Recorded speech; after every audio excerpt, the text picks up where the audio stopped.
अस्सलाम वालेकुम। प्रोग्राम तकरार के साथ मैं हूं इमरान सनाउल्लाह। मुल्क में मौसम ठंडा और सियासी माहौल गर्म होता जा रहा है। ज़िमनी इलेक्शन में अवाम के एतमाद ने कप्तान के एतमाद को आसमान पर पहुंचा दिया है। एक तरफ इमरान खान फौरी इलेक्शन के लिए 13 रुकनी हुकूमती टीम को नई इनिंग्स की तैयारी के लिए खबरदार कर रहे हैं, तो दूसरी तरफ वो मौजूदा इलेक्शन कमीशन के तहत इंतखाबात में जाने के लिए भी तैयार हो गए हैं। यहाँ तक कि वो नवाज शरीफ की वतन वापसी पर भी आमादा दिखाई दे रहे हैं और उन्हें सियासी मैदान में मुकाबले का चैलेंज भी दे रहे हैं। क्या इमरान खान के एतमाद से ये समझा जाए कि अब कप्तान सियासी मैदान में नाकाबिले शिकस्त हो गया है?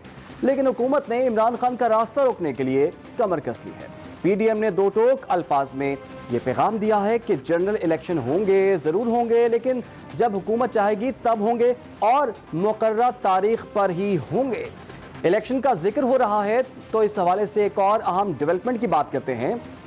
तो बिलाखिर जी, सिंध सरकार और वफाकी हुकूमत की कोशिशें रंग ले आई हैं और कराची डिवीज़न के बल्दियाती इलेक्शन मुलतवी कराने में कामयाब हो गई। शेड्यूल के मुताबिक बल्दियाती इलेक्शन 24 जुलाई को होना था। ज़्यादा बारिश हुई, फिर ज़्यादा पानी आया। सिंध हुकूमत की फरमाइश आई, इलेक्शन अगस्त को कराने का फैसला किया गया। फिर ज़्यादा बारिशें हुई, फिर ज़्यादा पानी से सैलाब आ गया और फिर सूबाई हुकूमत इलेक्शन कमीशन पहुंच गई। बल्दियाती इलेक्शन मुलतवी करने की फरमाइश डाल दी और इस बार वफाकी हुकूमत ने भी इस कार्य खैर में भरपूर साथ निभाया। 16,000 सिक्योरिटी एहलकार देने से माजरत की। इलेक्शन कमीशन बेबस हुआ और तीसरी मरतबा भी कराची के शहरियों को अपने नुमाइंदों के इंतखाब से रोक दिया गया है। यहाँ ये सवाल है, बल्दियाती इलेक्शन का अल्तवा वाकई वसाइल की अदम दस्तयाबी है या ज़िमनी इलेक्शन जैसी शिकस्त का कोई खौफ है? इस पर भी बात करेंगे। आज शाहजेब कत्ल केस का अहम फैसला भी सामने आया है। 10 साल तक कई अदालतों में ज़ेर समात रहने वाले इस केस का बासर कातिल शाहरुख जतोई भी अब आज़ाद हो गया है। दीगर मुकदमात की तरह इस केस ने भी मुल्क के क्रिमिनल जस्टिस सिस्टम पर कई सवालात खड़े कर दिए हैं। आज की इस डिबेट में हम बात करेंगे। हमें ज्वाइन कर लिया है पाकिस्तान तहरीक इंसाफ से आलिया हमजा साहिबा ने। इसके साथ साथ मुस्लिम लीग नून की नुमाइंदगी आज कर रहे हैं निहाल हाशमी साहब, और इसके अलावा सीनियर तजियाकार डॉक्टर जमील खान साहब भी आज की इस डिबेट में हमें ज्वाइन कर रहे हैं। सबसे पहले मैं हाशमी साहब आपकी जानिब आऊँगा। निहाल हाशमी साहब, ये क्या हो गया ज़िमनी इलेक्शन में? इतनी बुरी शिकस्त आप लोगों को मिली है और अब यूं लग रहा है कि सिंध हुकूमत और साथ में वफाकी हुकूमत भी बल्दियाती इलेक्शन से राह फरार इख्तियार कर रही है। डर गए आप लोग?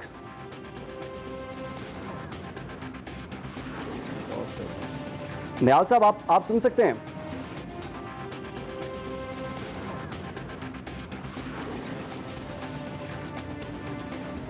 आलिया हमजा साहिबा के पास चलते हैं पहले। आलिया साहिबा, आपने ज़िमनी इलेक्शन में तो काफ़ी अच्छा परफॉर्म किया। अब उम्मीदें तो बल्दियाती इलेक्शन पर थी आपकी, लेकिन तीसरी मरतबा भी ये बल्दियाती इलेक्शन जो हैं वो अब सिंध के यानी कि कराची में हैं। आपकी क्या स्ट्रेटजी है? और लॉन्ग मार्च भी है, बल्दियाती इलेक्शन भी हैं और हुकूमत तैयार भी नहीं हो रही आपकी तमाम बातों को मानने के लिए। फिर अब क्या रह गया आपके पास? बिस्मिल्लाहिर्रहमानिर्रहीम। Thank you. सबसे पहले तो मैं ये कहूँगी हुकूमत को कह दें 14 जमातें और बाकी इनके सहूलतकार और सारे तो कम पड़ गए थे। अब शायद ये जो है ना बाहर इंडिया से बीजेपी को भी और कांग्रेस को भी शामिल कर ले तो शायद जनरल इलेक्शन में कोई इनको बेहतर वोटर टर्नआउट मिल जाए या बेहतर वोटर इनके हक में आ जाए। इसलिए ये तो इनको अब शिकस्त तस्लीम कर लेनी चाहिए। कोई इखलाकी जवाब आपको लगता है? क्योंकि जो लोग बात करते हो अवाम की और जमहूरियत की, जब जमहूर ने फैसला आपके अगेंस्ट दे दिया है तो अब कौन सा यहां पर रह गया है कि आप इक्तदार के ऊपर कब्जा करके बैठे हुए हैं? यानी हम ये कहते थे ना कि यहां पर किसी प्लॉट पर कब्जा होता है, किसी इलाके पर कब्जा होता है। इस दफा तो हुकूमत के ऊपर कब्जा और ये हुकूमत छोड़ने को भी तैयार नहीं है। और आप ये देख रहे हैं कि कोई भी इलेक्शन हो ये उस इलेक्शन से भाग जाते हैं। सबने ये देखा है कि लोकल बॉडी कराची का ये 3rd टाइम यहां से जो है ना वो ये मुलतवी करवाया है। उससे पहले जिस तरह से ये बाई इलेक्शन से भाग रहे थे, कभी सैलाब का बहाना बना के, कभी सिक्योरिटी मैटर्स का बहाना बनाकर। तो हम सिर्फ इतना बताना चाहते हैं कि अवाम का फैसला यह है, जितना मर्जी भाग लें, आखिर में आपको अवाम की अदालत में जाना है और अवाम आपको मुस्तरद कर चुकी है। एक छोटी सी कैलकुलेशन है बाई इलेक्शंस के लिए हुए, ये जो इन्होंने देखे अपनी मर्जी के हल्के यहां पर लिए थे, अपनी मर्जी के हल्कों से इन्होंने हमारे पीटीआई के एमएनएस के रिजाइन एक्सेप्ट किए थे और इनको यह था कि यहां से ये तकरीबन कोई 50-60 हजार की लीड से पीटीआई को हराएंगे। तो क्या आपने नहीं देखा है कि यहां पर क्या हुआ है? जो 12 लाख पीडीएम का वोट था 2018 में कंबाइन करके, अब वो 4,80,000 के ऊपर आ गए और पीटीआई का वोट तो उसी का उसी तरह से। इसका मतलब यह है कि इन सारी पार्टीज को यह सोचने की जरूरत है कि इक्तदार अवाम की मर्जी से होता है, इक्तदार अवाम की सपोर्ट से होता है। जितनी देर आप इलेक्शन के अंदर जाने में करेंगे उतनी आपकी जमानतें जब्त होंगी। जितनी जल्दी अवाम में जाना है तो जाएं। आपको बड़ी अच्छी कामयाबी मिली है और क्या आप लोग इस कामयाबी पर खुश भी हैं और क्या आप इलेक्शन कमीशन से भी अब खुश हैं और आप समझते हैं कि आने वाले इलेक्शंस इसी इलेक्शन कमीशन के नीचे हो जाएं तो आपको मंजूर होगा? इमरान, मैं आपसे सिर्फ इतनी बात कर दूं कि जो हमें ये कामयाबी मिली है अल्लाह रब्बुल इज़्ज़त की मेहरबानी के बाद, ये अवाम की जीत है, ये पाकिस्तान की जीत है। क्योंकि सबसे पहले हमें ये देखना चाहिए कि इस दफा पाकिस्तान में वो पॉलिटिक्स चेंज हो गई है। पाकिस्तान में आज तक लोग अपने उम्मीदवारों को इसलिए वोट देते थे कि वो नेशनल असेंबली के अंदर जाएंगे, उनके हलकों की बात करेंगे, कहीं पर उनके घरों के अंदर गैस आएगी, कहीं पर आप उनके बिजली के मीटर्स लगेंगे, कहीं पर उनकी गलियां पक्की होंगी, कहीं पर उनके सीवरेज के प्रॉब्लम हल होंगे। लेकिन आपने ये देखा है कि इस दफा अवाम का फैसला था, खुद मुख्तारी का अवाम का फैसला था कि उन्होंने इज्जत से जीना है। अवाम का फैसला ये था कि हमें एक खुददार और दलेर लीडर चाहिए। सो पहले तो हमें इस चीज का डिफरेंस करना चाहिए। लेकिन आलिया साहिबा, बिल्कुल अवाम ये चाहते हैं कि इनके मसाइल हल हों। सवाल मेरा ये है कि अवाम तो आप लोगों को भी आपको भी पार्लियामेंट में इसलिए लेके गए थे कि उनके मसाइल हल हों। अब 6 महीने से आप लोग असम्बलियों से बाहर हैं, अगले 10-12 महीने भी असम्बली जाने का इरादा नहीं रखते। हुकूमत ने अपने तरक्याती बजट बढ़ा दिए हैं, वो बजट अब अपने लोगों को वो देंगे। तो आपने फिर लोगों से वोट लेके असम्बली में ना जाके, इस्तीफे पहले दे के, इलेक्शन के बाद भी असम्बली ना जाने का फैसला करते हुए फिर अवाम की कौन सी खिदमत की आपने? देखिए, मैं यही आपको बताना चाहती हूँ, लोगों को जो इस चीज की एक दफा भूल है ना, वो मैं इस बात को क्लियर करना चाहती हूँ। अवाम को इस असेंबली पर एतमाद नहीं था, यही हमारे समझने की जरूरत है। अवाम का लेकिन आलिया साहिबा, आप भी तो इसी असेंबली में रहे हैं ना, सिर्फ 3.5-4 साल इसी असेंबली में। उस वक्त अवाम का एतमाद था, लेकिन जब आप निकले एतमाद कैसे नहीं था? देखिए, मैं वही एक बात करना चाहती हूँ, मैं यही एक बात करना चाहती हूँ। असेंबली, पार्लियामेंट सबसे सुप्रीम है और वाकई ही अवाम के फैसले वहीं पर होने चाहिए, इसमें कोई दो राय नहीं है। लेकिन जब इमरान खान साहब ने फैसला किया था इस असेंबली से बाहर बैठने का, तो अवामी हमायत और अवामी रद्द अमल पर किया था, क्योंकि अवाम का फैसला यह था कि ये कब्जा करके बैठे इस असेंबली के ऊपर, जिस तरह से अब ये पाकिस्तान के ऊपर कब्जा करके बैठे हो। ये जो कब्जा माफिया है ना, इस दफा प्लॉट्स के कब्जे नहीं है, पाकिस्तान पे कब्जा ये करके बैठे, जिससे ये हिलने को तैयार नहीं है। हम जो फैसले करते हैं, क्योंकि हम अवाम के अंदर गए थे, हमने अवाम की हमायत के ऊपर ये फैसला किया था और अब हमारे उस फैसले पर अवाम ने ये मोहर लगाई है कि उन्हें ऐसे नुमाइंदे यहाँ पर चाहिए जो मुल्क की बात करें, जो महंगाई की बात करें। तो ये ना हो कि वज़ीर आज़म सिर्फ इलेक्शन में वो हमने देख भी लिया है। मैं आगे बढ़ूंगा, दोबारा आपकी जानिब आऊंगा। इमरान साहब, एक लास्ट बात, जी लास्ट बात कर लूं मैं। वो सिर्फ ये समझते थे कि जैसे वजीर आजम साहब ने अनाउंस कर दिया यहाँ पर कि जी मैं तो फ्यूल एडजस्टमेंट खत्म करूं। अब वो फ्यूल एडजस्टमेंट आज के बिलों में अवाम के लग कर आ गए, तो अवाम तो रुल रही है। और वैसे इनके वजीर दाखिला ने कल रात को ये मान लिया कि फैसलाबाद के अंदर पावर लूम्स बंद हो गई हैं, लोगों के बिल इतने आ गए, तो ये अपनी नाअहली का इकरार तो खुद कर रहे हैं। तो हम इसीलिए कह रहे हैं कि मसनद से नीचे उतरे, अवाम आपको रिजेक्ट कर चुकी है। ठीक है जी, ये पूछ लेते हैं निहाल हाशमी साहब से, यही बात पूछ लेते हैं। निहाल हाशमी साहब, आलिया साहिबा ये कह रही हैं अब आपके पास क्या इखलाकी जवाज़ है इस गवर्नमेंट में रहें? आप तो इन इलेक्शन से भाग रहे थे, अब सिंध में भी ऐसे हुआ है कि इलेक्शंस नहीं होने दे रहे आप लोग और कह रहे हैं कि हमारे पास सिक्योरिटी नहीं है, तो डर गए आप लोग, मुकाबला नहीं कर सकते सियासी मैदान में? बिस्मिल्लाहिर्रहमानिर्रहीम। अब इनके पास क्या अखलाकी जवाब रह गया है कि ये पार्लियामेंट से बाहर सियासत करें? इनके चेयरमैन जीत गए, आउट ऑफ 8 6 सीटें जीत गए ना वो, तो इनके पास तो अब अखलाकी कोई जवाब नहीं रहा ना कि ये जाके सड़कों पे, गलियों में, बाजारों में लोगों के अमलाक को नुकसान पहुंचाए, पाकिस्तान के जो असास है उसको नुकसान पहुंचाए, पेड़ पौधों को आग लगाए, फिर जाए हलफ ले।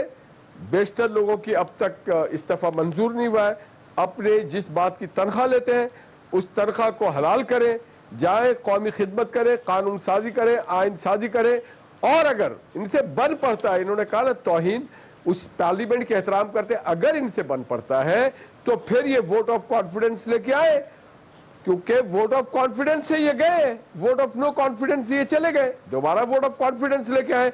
अगर ये समझते हैं कि इनके साथ वोटर है, इनको इलेक्शन में जीत हुआ है, तो पार्लियामेंट आए, पार्लियामेंट में आके बैठे और पार्लियामेंट में आके लोगों के मसाइल हल करें। That is the last destination of any parliamentarian और एनी पॉलिटिकल वर्कर। अब अगर ये कहते हैं कि नहीं जी हम नहीं आएंगे, और अभी मेरी बहन कह रही थी प्लॉट, तो बताए ना किसने आपका प्लॉट कब्जा किया है? आप जाने, अल्लाह की कसम हम लोगों ने नहीं कब्जा किया। जिसने प्लॉट आपका कब्जा किया उसका नाम ले, अदालतों में जाए, बताए ना काबिज कौन है, काबिज का नाम ले, किसने कब्जा किया। मुझे मालूम है ना शहबाज शरीफ साहब ने कब्जा किया, ना मैंने किया, ना हम में से किसी ने किया, इसलिए आपने कहा अवाम रुल गए। तो आपके दौर में कि अवाम बहुत हंस रहे थे, रुलाया आपने अवाम को है। जब नवाज शरीफ 30 रुपए का आटा छोड़ के गए थे, आप उसको 90 पे ले गए। जब नवाज शरीफ 60 रुपए का पेट्रोल छोड़ के गए थे, आप उसको 150 पे ले गए। जब नवाज शरीफ 110 का डॉलर छोड़ के गए थे, आप 190 पे लेके चले गए। चले निहाल हाशमी साहब, चले आप ये बता दें कि आपको क्यों शिकस्त हुई ज़िमनी इलेक्शंस में? आपको क्या लगता है? देखिए हमें शिकस्त नहीं, ना शिकस्त इमरान खान साहब को, ये सीटें सब उनकी थी। वो अपनी 2 सीट हार गए, कराची से भी हार गए और उनकी पार्टी मुल्तान से भी हार गई। जो सीट थी फैसलाबाद की वो फरूख हबीब की थी, जो सीट थी नानकाना साहब की वो भी उनके ब्रिगेडियर साहब की थी, जो सीट थी पेशावर में ये भी इनके अपने लोगों की थी। देखिए मैं एक तालिब इल्म हूँ पॉलिटिकल साइंस का, मुझे मालूम है कि इमरान खान साहब ने 2 सीट कम हुई है, हमारी सीटों पर इलेक्शन नहीं हुआ है। जो सीटों पे ये जीते हुए थे, जो बेचारे मेरी बहन आलिया जैसे मासूम MNAs को जबरदस्ती इन्होंने इस्तीफा करवाया और वो बेचारे आज बेघर हो गए, बेआसरा हो गए। इमरान खान साहब उसी पार्लियामेंट से आज भी वजीफा ले रहे हैं। बेचारी आलिया हमजा जो है वो, अब मुझे नहीं मालूम इनका नोटिफिकेशन हुआ है कि नहीं, अदरवाइज इनको भी तनख्वाह वनख्वाह तो ले रही है ये सारी facility, perks and privileges and parliament lodges को। अच्छा वैसे निहाल हाशमी साहब, अगर आपको लगता है कि इमरान खान साहब की ये सारी सीटें थी, अगर वो उनकी 2 सीटें कम हुई हैं तो ये उनको शिकस्त हुई है, तो अगर सीटें उनकी थी तो फिर आपने इलेक्शन फिर क्यों लड़ा? और अगर आपने इलेक्शन लड़ा भी फिर मैदान खाली क्यों छोड़ा? हमजा, मरियम, कोई तो आता, इनको लीड करता, लोगों को मोबिलाइज करता, इतनी बुरी शिकस्त तो ना होती ना आपको फिर? नहीं देखिए आपने ठीक बात की है। बात यह है कि हमने मैदान कभी नहीं खाली छोड़ना है, हमने तो आके इलेक्शन लड़ना है। बात सारी ये है कि जो हमारे स्पोक्स पर्सन हैं वो बेशतर कैबिनेट में है, और आपको पता है कि वजीरों को जाने पे पाबंदी लगा दी जाती है। राना सनाउल्लाह पे भी पाबंदी लगा दी गई। इसी तरह से अगर खुर्रम दस्तगीर जाते हैं उस पर ही पाबंदी थी, जावेद लतीफ़ जाते उन पे ही पाबंदी थी, Ehsan Iqbal party general secretary वो जाते उन सर, मरियम नवाज और हमजा पे तो कोई पाबंदी नहीं थी, तो वो तो बाहर निकले ही नहीं है। देखिए हमजा साहब अपनी फैमिली अफेयर्स में मसरूफ अमल है, और मरियम साहबा को तो नहीं मालूम था ना। देखिए ना, आदमी हर चीज़ तो छोड़ नहीं सकता है कि वो अपने वालिद से, देखिए हम मरियम के साथ और नवाज शरीफ के साथ क्या किया। ये मेरी बहन आलिया और इनके जो पालने वाले थे, जो इनके सपोर्टर थे, इनके कोच थे, साकिब निसार साहब, आसिफ सईद खोसा साहब, अजमत सईद शेख साहब, एक पूरी प्लॉट बनाई गई पूरे मुल्क के सतह पे। नवाज शरीफ को पहले सियासत से निकालो, फिर उसको गालियां दो, फिर उसको जेल में भेजो, फिर उसको जलावतन कर दो, एक पूरी कैंपेन चलाई गई नवाज शरीफ। इमरान खान साहब ने खुद ये कह दिया है कि नवाज शरीफ का मुकाबला करने के लिए मैं तैयार हूं, वो वापस आए, मुझसे मुकाबला करें। क्यों नहीं आते नवाज शरीफ साहब? नवाज शरीफ वो जिस दिन उनकी पार्टी कहेगी, जिस दिन उनके डॉक्टर कहेंगे, जिस दिन वो मुनासिब, क्या हम पीटीआई के यूथिया तो नहीं है ना कि उनके कहने पे हम आएंगे और उनके कहने पे हम जाएंगे। Nawaz Sharif 3 time prime minister of Pakistan है, 3rd time prime minister of Pakistan है। नवाज शरीफ वो आदमी जिसने मोटरवे दिया, पाकिस्तान को कम्युनिकेशन दिया, न्यूक्लियर पावर दिया। नवाज शरीफ वो है जिसने इस मुल्क की मईशत को बेहतर किया। नवाज शरीफ वो है जिसने सीपैक किया। कहाँ राजा भोग, कहाँ गंगू तेली। ठीक है जी, निहाल हाशमी साहब, आपका पॉइंट ऑफ व्यू आ गया। डॉक्टर जमील खान साहब, अभी इस डिस्कशन में, इस डिबेट में हम यही समझने से कासिर हैं कि शिकस्त किसकी हुई है और कामयाबी किसे मिली है। एक तरफ पीटीआई कह रही है हम कामयाब हो गए हैं, निहाल हाशमी साहब कह रहे हैं कि पीटीआई को शिकस्त हुई है। तो आप ही थोड़ा सा एनालिसिस कर दें बड़ा इंडिपेंडेंट सा कि शिकस्त किसको हुई है और कामयाबी किसको मिली है। देखिए, जिस जगह पे हमारी रियासत इस वक्त चल रही है और अभी से नहीं कई दहाइयों से चल रही है, उस जगह को अगर थोड़ा सा उसका मुआयना और तजिया किया जाए तो फिर शिकस्त तो फिर अवाम को ही हुई है ना, शिकस्त तो फिर रियासत को हुई है ना, शिकस्त तो उन मामलात को हुई है जो कि दस्तूर में दिया हुआ है। शिकस्त तो आर्टिकल 38 को हुई है जिसमें कि दिया हुआ है कि इस मुल्क के वासियों को उनका वेलफेयर, उनका ख्याल रखा जाएगा और उनकी बुनियादी ज़रूरियात पूरी की जाएंगी। न बुनियादी ज़रूरियात पिछले कई बरस से पूरी हो रही हैं, ना उनके कोई आंसू धुल रहे हैं, ना ही कोई ऐसी स्टेबिलिटी आ रही है। तो रहा सवाल, अगर आप ऐसे मुझसे पूछते हैं तो देखिए, जब इमरान खान उसमें थे अपने हुकूमत में, तो उन्होंने खुद इस बात का एतराफ़ और खुद इस बात को उन्होंने कहा है, कई मरतबा इशारा दिया है कि जब वो हुकूमत में थे तो उनके ग्राफ में फ़र्क पड़ रहा था। अब जब हुकूमत से जब से बाहर आए हैं, उनका ग्राफ महसूस होता है कि कुछ बड़ा है।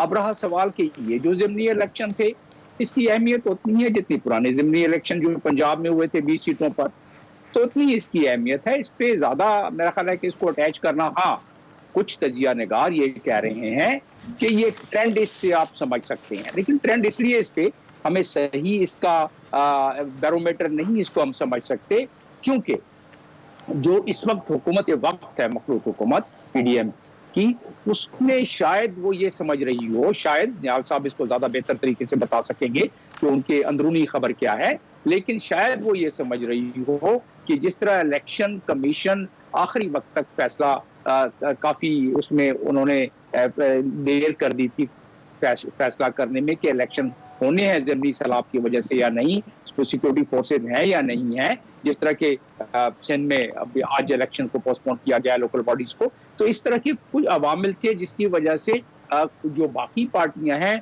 वो इस एतमाद। फिर दूसरा ये कि बाकी पार्टियों को पता था कि इलेक्शन जीते या हारें, ये ज़िमनी इलेक्शन, उससे पार्लियामान पे कोई फर्क नहीं पड़ेगा। जैसा कि निहाल हाशमी साहब फरमा रहे थे कि जो जितनी सीटों पर इमरान खान साहब ने इलेक्शन लड़ा है, उसमें अगर नंबर गेम को देखा जाए तो उसमें तो कोई फर्क नहीं पड़ा, और ना ही इस वक्त इस कौम को पता है कि पार्लियामेंट में वापस जाना होगा या नहीं होगा। लेकिन कल इमरान खान साहब ने जो जिक्र किया कि कुछ वो बैकडोर डिप्लोमेसी या बैकडोर चैनल से कुछ गुफ्तगू चल रही है, तो उससे अगर अंदाजा लगाया जाए तो ये नजर आ रहा है, थोड़े बहुत इशारों को अगर हम पढ़ सकते हैं कि शायद असेंबली में वापस आ जाए, और यही एक जमहूरी हुकूमतों में सबसे बड़ा जो फोरम है किसी भी मुल्क का, वो पार्लियामान ही है। और ये दुरुस्त है कि मुल्क इस वक्त इंटरनल और लेकिन जो अभी पीटीआई ये कह रही है कि ज़िमनी इंतखाबात में इमरान खान की पॉपुलैरिटी का अंदाज़ा तो सबको हो गया है, 3 सूबों में इलेक्शंस हुए और इमरान खान को बड़ी अच्छी कामयाबी मिली।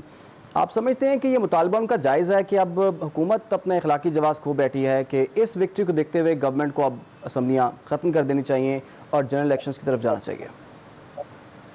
देखिए, वो तो अब जब अपोजिशन तो चाहेगी कि जिस तरह वो कहते हैं उस तरह उनकी मंशा के मुताबिक हो जाए, जिस तरह के इस वक्त पीटीआई है, लेकिन उनकी मंशा किसी दायरे में, किसी कानून में, किसी कॉन्स्टिट्यूशन के किसी ज़ुमरे में, वो अगर उस ज़ुमरे में आ जाए तो अच्छा है। और उसके 3 ही तरीक़ाकार हैं इस हुकूमत को घर भेजने का। एक तो ये है कि कोई इतना अफरा तफरी फैले, इतना ब्लड शेड हो, इतने ज़्यादा जुलूस जल्द से निकले कि माशाल्लाह लग जाए, तो सारी हुकूमत चली जाएगी। दूसरा ये है कि जिस तरह निहाल हाशमी साहब ने फरमाया कि भाई वोट ऑफ कॉन्फिडेंस ले आए और वोट ऑफ नो कॉन्फिडेंस इस हुकूमत के खिलाफ ले आए तो खत्म हो जाएगी बात। तीसरा ये है कि अगर इन बयानात और इस इलेक्शन के जीतने की वजह से, ज़िमनी की वजह से, क्या ये मुमकिन है हुकूमत वक्त वो रिजॉल्व कर दे असेंबली, ये नहीं महसूस होता। मेरा अपना तजिया ये है कि कुछ लो और कुछ दो की बुनियाद पर 2-3 महीने आगे पीछे करके अगले साल, क्योंकि अगर इलेक्शन अनाउंस भी कर दें, अब अक्टूबर तो खत्म हो गया, नवंबर में तो दिसंबर, जनवरी, फरवरी, मार्च से पहले इलेक्शन अगर अब भी ये डिसाइड करें तो नहीं हो सकता है, तो अगस्त के बजाय वो जून में आ जाएगी, जुलाई में। कुछ लो और कुछ दो आपको लगता है कि अगर बातचीत की जाए तो मामला तय हो सकते हैं? इस सिलसिले को मजीद भी आगे बढ़ाएंगे। फिलहाल यहाँ पर वक्त एक ब्रेक का।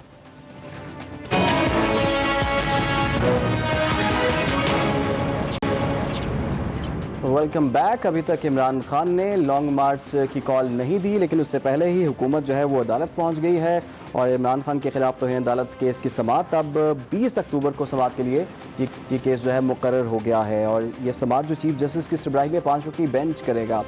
तो आलिया हमजा साहिबा, अगर लॉन्ग मार्च भी आपने करना है, अब ये मामला भी अदालत पहुँच गया है, तो बेहतर नहीं होता कि तमाम सियासी कायदीन इकट्ठे बैठें, एक TOR इसके तय करें और अगर आपको इजाज़त मिलती है तो आप कर लें, बजाय इसके कि अदालत को इस मामले में लेकर आया जाए? अच्छा इमरान, मुझे थोड़ी सी इजाज़त दीजिएगा, मैं ज़रा बात का जवाब दूँ निहाल हाशमी साहब का। इन्होंने कुछ बातें की और कुछ अल्फाज इस्तेमाल किए। मैं सिर्फ इनके लिए इतना कहूँगी, मेरे यह डेटा नहीं है, इलेक्शन कमीशन का डेटा है। जो अभी ये बाई इलेक्शंस हुए ना, PTI के वोटों की शरह जो है 49.5%, यानी तकरीबन कोई 50% PTI ने वोट हासिल किया और इनकी पार्टी ने 13% वोट हासिल किए। मतलब पंजाब के हार्ट के अंदर ये पूरे 2 बाई इलेक्शंस हार गए और अभी ये कह रहे हैं कि ये आकर ये कैसी बातें कर रहे हैं। मतलब मुझे ये समझ में नहीं आती और मुझसे ये सवाल करें जी कब्जा माफिया किसकी मैं बात कर रही हूँ? कब्जा माफिया उसी की बात कर रही हूँ जो सबसे बड़ी अक्सरियती जमात पार्लियामेंट से बाहर बैठी है और 80 सीटें लेने वाला वजीर आजम बना है। मैं उसी कब्जा ग्रुप की बात कर रही हूँ कि ये इनके पास कोई भी इस वक्त। आलिया साहिबा, असेंबली में आप लोग वापस जाए ना, ये कब्जा वापस ले लें, आपके पास तो अक्सरियत है। एक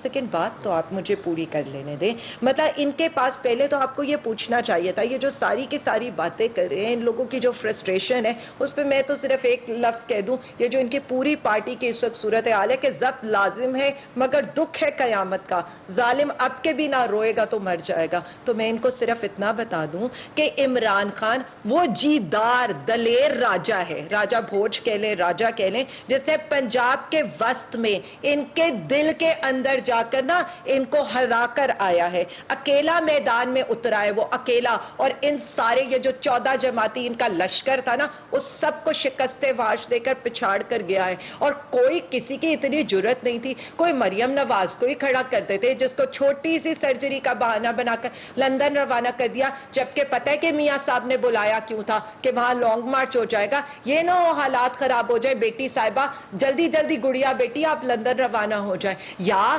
क्यों इनका ये जो सारे बात करे, अयाज सादिक ने पहले रिजाइन नहीं दिया था, राना सनाउल्लाह तो अपने अपने घर से हार गया है, आबिद शेर अली तो अपने घर की यूनियन काउंसिल नहीं जीत सका, इनके लोगों की अपने घरों से जमानतें जब्त हो गई हैं और ये यहाँ पर आकर हमें ये कह रहे हैं कि हम ये कर ले और हम ये ना करें। फिर इन्होंने बात की यहाँ पर आकर कि जी हम जो है इससे हम जाएंगे, हम जरूर जाएं असेंबलियों में वापस जब आप इलेक्शन की तारीख का फैसला करें, हम इलेक्टोरल रिफॉर्म्स करके निगरान हुकूमत के फैसले करके ताकि अवाम का मैंडेट आए। यानी मैं कहती हूं जब मैं बात कर रही हूं, हम बात करते हैं पॉलिटिकल सराउंडिंग्स की, ये यहां पर लेकर आ जाते हैं नवाज शरीफ ने क्या किया, तो अब किसकी हुकूमत है? क्या अब नवाज शरीफ की हुकूमत नहीं है या पड़ोसियों के इनकी हुकूमत है कि जहां पर आकर आपने डॉलर, आज डॉलर का जो रेट है 236 में भी नहीं डॉलर मिल रहा है, जिस डॉलर डार को ये लेकर आए थे। IMF इनको मुंह लगाने को तैयार नहीं है, बाइडन वहां से बैठकर इस मुल्क को धमकियां लगा रहे हैं। यहां पर पेट्रोल जो है वो 240 का भी नहीं मिल रहा है, बिजली का यूनिट जो है वो 50 रुपए पे पहुंच गया है, आटा यहां पर 3000 का भी नहीं लोगों को मिल रहा है, बिजली का क्या हाल हो गया, गैस दिन में 3 दफा आनी है, और ये यहां पर आकर मुझे कारकर्दगी बता रहे हैं 1990 की, तब अब मैं सुनाऊं कि तब उसने क्या किया था। बात इतनी है, हुकूमत आपकी है, इलेक्शन जब हमने महंगाई की थी ना तो 12% की महंगाई पर आपने 4 मार्च निकाले थे, अब 26% की महंगाई है, और आप मुझे कहानियां ना सुनाएं, अवाम को रिलीफ देने के लिए क्या किया है। ठीक है आलिया साहब, आपका पॉइंट आ गया, मैं आगे बढ़ता हूं। MNAs को निहाल हाशमी साहब, सिर्फ एक सेकेंड, अपने एमएनएस को सियासी रिश्वत देने के लिए किए, जबकि आवाम सैलाब में मर रही है और यहाँ पर आप सियासती रिश्वतें दे रहे हैं ताकि आप हुकूमत में बैठ। निहाल हाशमी साहब, आलिया साहिबा ने तो बड़ा शायराना आप पे तनकीद भी कर दी है और साथ में ये भी उन्होंने कह दिया है कि इमरान खान एक ऐसे दलेर राजा हैं जो पंजाब के वस्त में, यानी कि पंजाब के दिल के अंदर जाकर आप लोगों को हरा के आए हैं। डरना चाहिए आपको? वैसे देखिए, आपने तारीफ भी की, मैं भी तारीफ करता हूँ। ये अशार इनके नहीं थे। मैंने अक्सर रिक्शा और ट्रक के पीछे लिखा हुआ ये अशार देखा है, जो मेरी बहन ने अभी पढ़ा है। तो ठीक है, ये अशार अगर आप भी तारीफ कर रहे हैं, मैं भी तारीफ कर रहा हूँ, तो ये हम पे फिट नहीं आता है। अब मेरी बहन ने एक और बात भी किया कि हालात ख़राब कर हो जाएगा इसलिए मरियम को बुला लिया। तो क्या आप हालात ख़राब करना चाहते हैं? मुल्क में आप लॉ एंड ऑर्डर की सिचुएशन पैदा करना चाहती हैं। फिर देखिए ना, अभी आपने कहा कि हम पार्लियामेंट भी जाएंगे, आपने कहा मरियम को बाप ने बुला लिया, क्या हालात खराब हो जाएगा? छोटी सी सर्जरी, चलिए आप छोटी या बड़ी सर्जरी तो आपने मान ली। अब आप कह रहे हैं कि आप जाएंगे और जाके आप जो इलेक्शन रिफॉर्म्स करेंगे, तो 3.5 साल में आपने कौन सा रिफॉर्म करना था कि अब थूक चाट प्रोग्राम करेंगे? थूक के आए पार्लियामेंट, अब चाटने जाएंगे? ये तो अजीब सा लगता है। आप शौक से करें शॉर्ट मार्च, क्विक मार्च, लॉन्ग मार्च आपके बस का काम नहीं है। लॉन्ग मार्च करेंगे तो फिर उसकी आपको कीमत अदा करनी पड़ेगी। आप शॉर्ट मार्च करें, अपने घर में बैठ के कर ले शॉर्ट मार्च। क्विक मार्च करें, आप छोड़ दें अपनी जिद और जाकर के पार्लियामेंट में बैठ जाएं और थूक चाट प्रोग्राम पे आप बैठ जाएं और करें अपना काम। आप उस पार्लियामेंट को छोड़ के आए थे, अब आपको याद आ रहा है कि आपको जो है वो करना पड़ेगा निगरान हुकूमत। अब आपको मरे जा रहे हैं, थूक चाट के जाना चाहते हैं कि निगरान हुकूमत हमने बनाना है। अब आपने नहीं बनाना है, आपके बस में नहीं है, आप पे अंदर ये जुर्रत नहीं। आप आवाम से धोखाधड़ी करें, डबल स्टैंडर्ड है। कभी आपने कहा कि अमेरिकन इन्वेंशन है, कभी आपने साइफर कहा, कभी आपने इदारों को गाली दी, कभी आपने अदालतों को गाली दी, कभी आपने पॉलिटिकल पार्टीज को गाली दी। आप किसी जगह के ठहर तो जाएं, कहीं पे ठहरे तो सही। कहां पे थूकेंगे और कहां पे चाटेंगे? ये यूटर्न से भी एक कदम आगे चले गए हैं। ये शॉर्ट मार्च, लॉन्ग मार्च क्या करना चाहते हैं? ये पाकिस्तान को कहां लेके जाते हैं? कभी ये कहते हैं पाकिस्तान का न्यूक्लियर प्रोग्राम जो है महफूज हाथों में नहीं है, कभी IMF को जाके ये कहते हैं कि जनाब पाकिस्तान का जो है प्रोग्राम के साथ आप फेयर ना रहे, कभी IMF को आपके वजीर खजाना दे रहे। और आपने 10 सालों में KP में क्या दूध और शहद की नहरें बहा दी है, और पंजाब में 6 महीने आपने क्या दूध और शहद की नहरें बहा दी है? कि आपको देखना है, हमने आपने KP में तनख्वाह देने की हैसियत नहीं है। ठीक है निहाल, इस डिबेट को हम जारी रखेंगे। यहाँ फिलहाल वक्त एक ब्रेक का, आप हमारे साथ।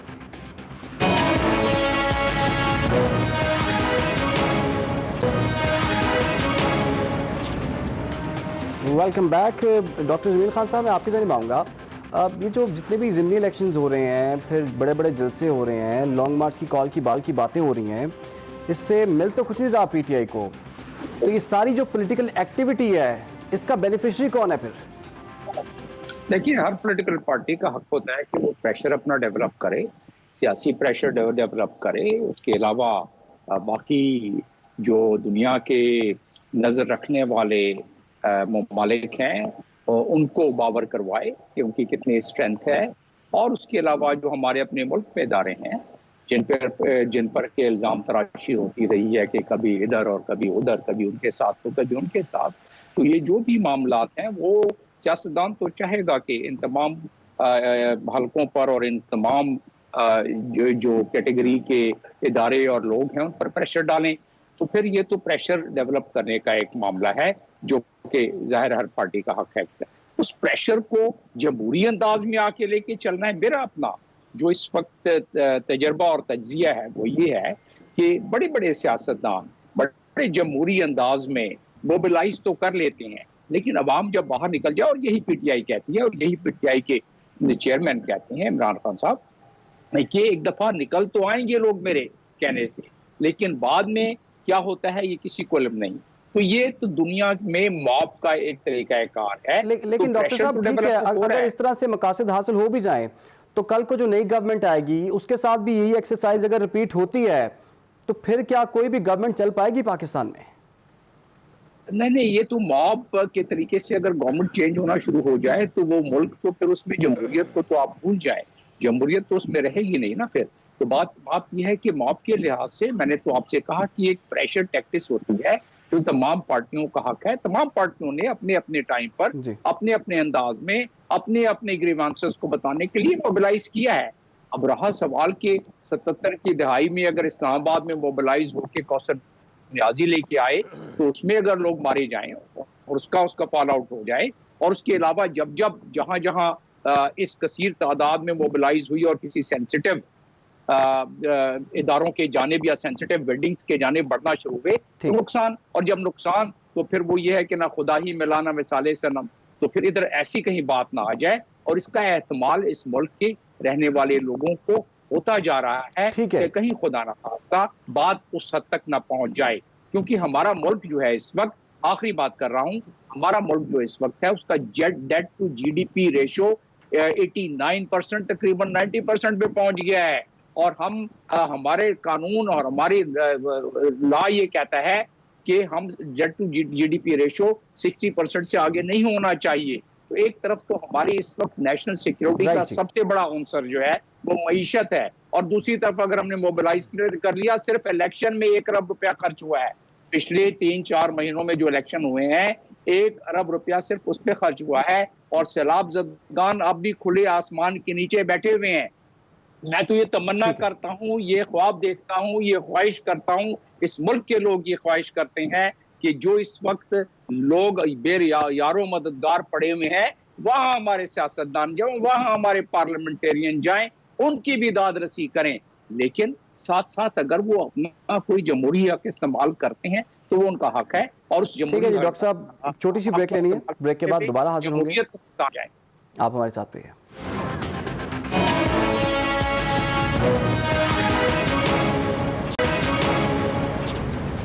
Welcome back. आलिया अंदाज साहिबा, आपको क्या लगता है कि जिस तरह का लॉन्ग मार्च आप लोग करना चाह रहे हैं, बिल्कुल इसी तरह का लॉन्ग मार्च अगर आपकी गवर्नमेंट होती और ये दीगर जमातें करना चाहती हैं, आप उनको अलाउ करते हैं ऐसा ही?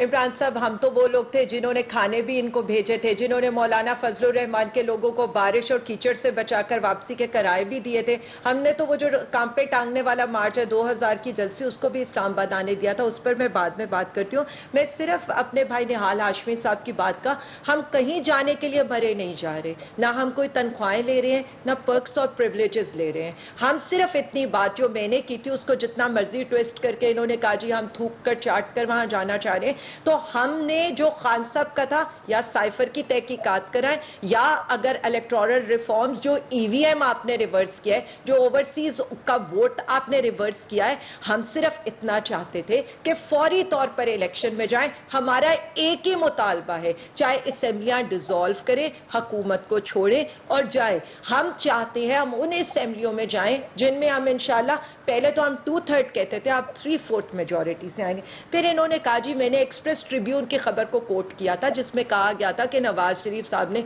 मरियम बीबी को फौरी तौर पर बुलाया है और उनकी छोटी सर्जरी कराएं, बड़ी सर्जरी कराएं। मुझे उनकी सर्जरी पे कोई एतराज नहीं है, बल्कि मैं तो उनके लिए परेशान हूं। वो इतनी आग उगलती हुई ट्वीट्स दो का तो हम इंतजार करते रहते हैं, 2 दिन से ट्विटर के ऊपर हार की। इसका मतलब आप उन्हें मिस कर रही हैं? मुझे तो एतराज इस बात पर है, सिर्फ एक सेकेंड, मुझे तो एतराज इस बात पर है कि अवाम का सेहत कार्ड बनाकर आप लंदन बैठकर जो है अपनी सर्जरियां कराएं। आप अवाम के आगे मगरमच्छ के आंसू रोएं और वहां जाकर आप पेट्रोल की कीमतें अंदर कमरों में बैठकर ठीक है आलिया साहब, वक्त चूंकि कम है, मुझे निहाल हाशमी साहब को एक मिनट, लास्ट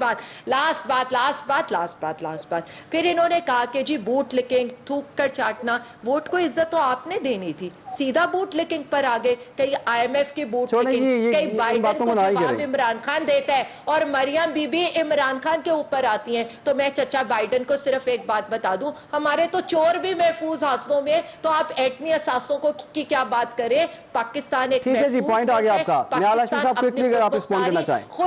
खुद मुख्तारी और का हम ठीक है जी, टाइम थोड़ा सा कम है आलिया साहब, जानते हैं जी। निहाल साहब, मैं कहूंगा कि मैं आलिया हमजा का मशकूर हूं। आज पता चला कि ये अंदर से PMLN की और बहुत बड़ी हिमायती और हामी है कि बेचैन हो जाती है अगर मरियम का ट्वीट ना देखें। तो मैं मरियम को कह दूंगा मैं मरियम आपका शुक्रगुजार हूं कि आप मैं मरियम इतना को ऑन जी, करती है। मैं उनके तो फैन सिर्फ क्लब में आप मैंने शामिल आपसे हैं, शायद आप उनके फैन उससे क्लब में पहले शामिल हैं, निहाल हाशमी उनकी साहब ट्वीट आपने न देखें शायद तो आप सुना नहीं है कि परेशान मेरे होती कहा हैं। कलेजा मैं चबाने शुक्रगुजार वाली हूं आपका। औरत, ठीक है, आप कलेजा जहाँ रहे चबाने वाली और हमारे औरत से नजरियात इतना के मिस मुताबिक कर रही काम हूं करें। उनको। आप कहीं भी रह सकती हैं, आप मरियम की एक फैन है, यही मेरे लिए बहुत काफी है। मैं ये समझता हूँ देखिए जी, मैं मरियम की कभी भी फैन नहीं हूँ, मैं चोर लुटेरों की ना फैन हो सकती हूँ ना मैं उनको वो निहाल हाशमी साहब, निहाल हाशमी साहब, आप बात को ट्विस्ट करके उनको मुफ्त में क्यों डाल रहे हैं? कोई ये तो ऐसी ट्वीट कोई ना बात नहीं। आए। अगर कलेजा चबाने वाली औरत कहने पर आप मुझे उसका फैन कहते हैं तो फिर मैं ये कहूंगी कि थोड़ा सा बड़ी लीडर है, कंसिडर मरियम करना पाकिस्तान चाहिए। की सबसे बड़ी लीडर है। लीडर उनकी ट्वीट नहीं सबसे आती बड़ी है तो आप चोर है, लोगों में बेचैनी फैल सबसे जाती बड़ी है। चोर ये है। आपने तस्लीम कर हमें लिया कोई कि मरियम, बेचैनी नहीं पाई अब आप जाती। देखिए ना, अब हम आप इस तरह सिर्फ की बात इतना करेंगे देख रहे तो हैं हम भी कि आपके किस खास तरह आपके की बारे में बात, खामोशी है। मैंने आपने तो ये पहले मान भी लिया नहीं कि कहा मरियम था। सबसे बड़ी खान लीडर के बारे है। में कोई मरियम बात की करने से ट्वीट के किसी का इर्द साथ गिर्द खड़ा नहीं हो आपकी सकता। पार्टी की सियासत मरियम एक घूमती चोर है। है। मरियम वक्त के खत्म हो इर्द चुका है, गिर्द वक्त खत्म हो मरियम चुका के है, ट्वीट के खत्म हो गया प्रोग्राम का, लेकिन लड़ाई अभी खत्म नहीं हुई। इजाजत दीजिए, अल्लाह हाफिज़।